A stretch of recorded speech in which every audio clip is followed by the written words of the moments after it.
Welcome to another episode of Bargain Bin Saturdays. And in the name of Christmas, I decided to dedicate this month to Christmas movies, and to start the ball rolling, I'm taking a look back at the 1935 version of Scrooge.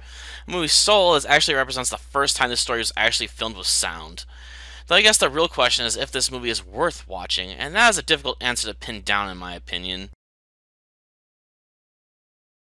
Scrooge is a classic story based on Charles Dickens' A Christmas Carol. A story about a miserable old man that hates Christmas and everything to do with it. A hatred that has placed chains on his soul and will condemn him to an afterlife of misery. In order to save him from this fate, he is visited by three ghosts which represent Christmas past, Christmas present, and Christmas yet to be. Or in other words, the future. Though I should be upfront admitting that this version does truncate a lot of the story in favor of setting up atmosphere in the beginning, by showing the disparaging divide between the rich and the poor. And this truncation of the story is both a strength and a weakness in my opinion. On one hand, it allows the story to be streamlined to fit into a brief 78-minute runtime. On the other hand, it means a lot of the scenes were cut out, such as any of the scenes involving Scrooge's siblings, or any of the scenes to show us what kind of man Scrooge was before he became obsessed with money. Visually speaking, the movie is alright for the most part, but it does suffer a tad for not including depictions of most of the spirits. Look well, Ebenezer Scrooge, for only you can see me. It just strikes me as strange to remove one of the most visually interesting aspects of this story. On the other hand, this may point to limitations in either time, money, or technology, or maybe it points to the limits of all three at the time.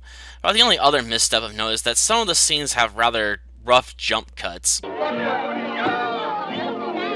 Merry Christmas to us all, my dear. Regardless, this movie does alright for itself considering how old it is. I honestly don't have much to say about the music in this movie.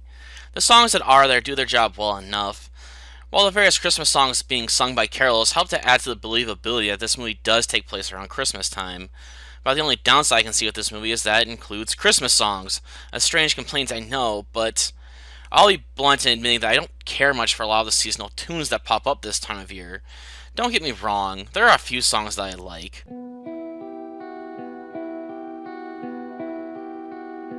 But none of them appear in this movie.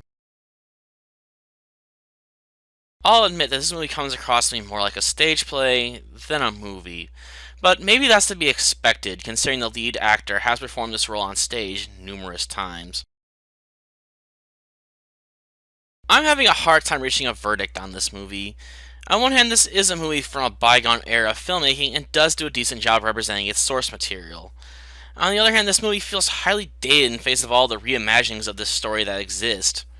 I guess if I had to, I would watch this movie again, but I would rather sit down with a copy of Scrooge starring Bill Murray than watch this movie a second time.